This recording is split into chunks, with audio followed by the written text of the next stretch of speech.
why Kovalev kept complaining about the body shots, so he continuously stayed in the body because he knew there was a reason that he was complaining about the low blows. And that may be the most spectacular win of Andre Ward's career. The first thing we're going to show you is the belt line blow for which Kovalev tried to get a rest. Yeah, that was not a low blow. That was on the belt line, and the belt, as you see, is above the navel, so that's not a low blow. And when he went down to show that hurt him, he acted like it was a low blow. Most fighters know that if a guy acting like that's a low blow, that shot right there on the chin hurt, though. That buckled his knees. That was the biggest punch of the fight, the hard right hand. And now Kovalev was in trouble and trying to survive. And as he looked for space in the ring and looked for a chance to get away after that right hand, which you had already seen once, here's what Ward did. Body. Missing over the top to the head. And now, watch these body shots that ultimately sealed the deal. And look at the effort that Ward puts into every body shot. Boom. Boom. And Tony Weeks says, I've seen enough. I'm not sure that Kovalev would be safe to continue in the fight. Will the power carry up the cruiserweight, though, or heavyweight? Now, this is no new news we're about to talk about. Andre Ward has talked about moving up to heavyweight and said it was a dream of his 4 or 5 years ago. So now he sent out some a cryptic tweet. Basically, it's not too cryptic. He said that he weighed in at 199.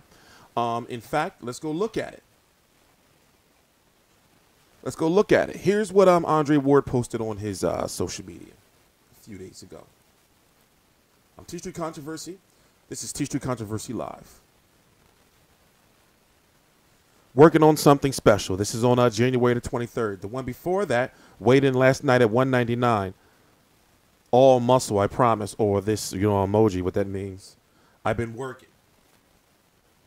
As you can see, even if you look at the photo, he's a little, you can tell he's putting on some weight. Look at his face. You can tell he's putting on some weight. So my theory was, and I said this a long time ago, is that he's not really retired.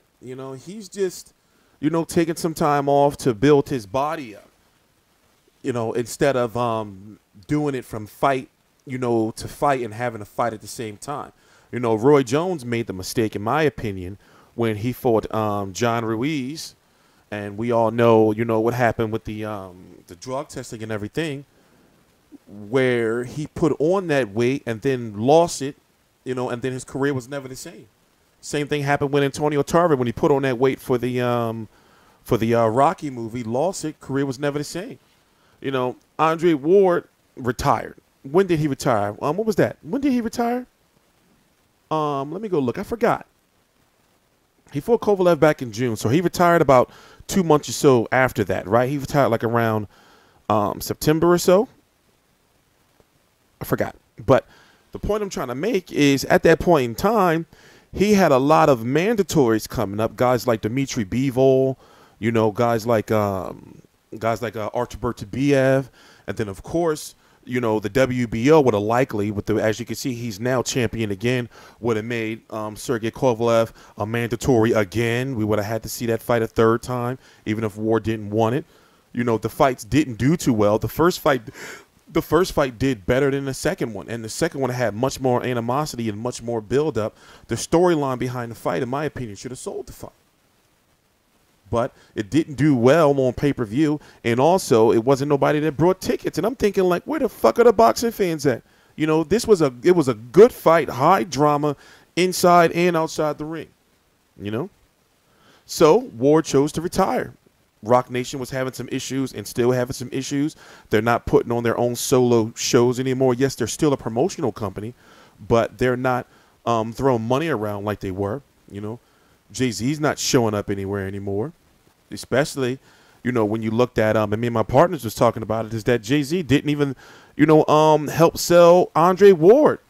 You'll show up at the at a Warriors game, but you won't show up at Andre Ward fight or at a press conference or something. And I was at the press conference in New York, and I was thinking to myself, wait a minute, Jay-Z should be here for this rematch. He wasn't. Looking at right now where Andre Ward is, the question I ask is his power. Will his power carry up? And Will he go to cruiserweight? Or no, put it this way. He said he wanted to be heavyweight champion. He said this many times. So my question is, will he make a stop at cruiserweight? He's weighed in at 199 pounds, so maybe he'll try to, take on one of these guys. Or is he at 199 saying he's about to crack 200 and he's on his way to heavyweight? A lot of people say, well, go after Manuel Char. That way you can say, you were a heavyweight champion. That sounds like a smart move to me, right? I mean, that sounds like a smart move to you, right? Fights with Anthony Joshua. Could you imagine Ward versus Anthony Joshua? Now, of course, Andre Ward is not going to just rush into one of those fights. He's a very intelligent individual, and Virgil Hunter is very intelligent. So they're going to test the waters, but where will they test the waters is the question. Like I said, I never believed that he was retired. Not, by a long shot.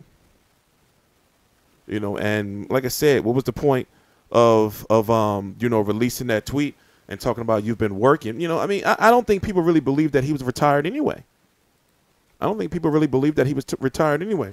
And also, when he returns, he will likely be fighting with Top Rank. That's been discussed for quite some time now, him joining Bob Arum in Top Rank. So, I don't know. It's up to you guys, basically, to decide if you believe he's coming back. Now, of course, people are going to say, well, nobody want to see him. He don't sell or anything like that. If he were to come back and win a title at cruiserweight or at heavyweight, it's going to be big major news. Or put it this way, if he comes back, like I assume he will, at cruiserweight or heavyweight, it's going to be big news. But the problem is, will it be just one fight? And if he win it, take a year off? Like if he comes back, he has to campaign one year at the division. So, for example, if he decides to come back at cruiserweight, then I expect for him to fight somebody in the rankings, in Oakland, Andre Ward back, and then the next fight to be, for a mandatory or a title or definitely a known name in the cruiserweight division. And also there's big international money out there. Andre Ward is respected as an athlete more globally than he is in the United States, amongst casual boxing fans. It's a gray area. It's hard to explain, but I feel that if Andre Ward were to fight overseas anywhere, he would get much more love and sell more tickets than he would in the United States. So, the matchmaking is going to be key. So, we'll see. I expect, truth be told, it's 2018. He's already, put out the tweet. I wouldn't be surprised if we have Andre Ward back in the ring by June, September, the latest. And if anything else comes up, then, of course, I'm going to be doing videos. I'm TstreeT Controversy. This is TstreeT Controversy Live. Please subscribe.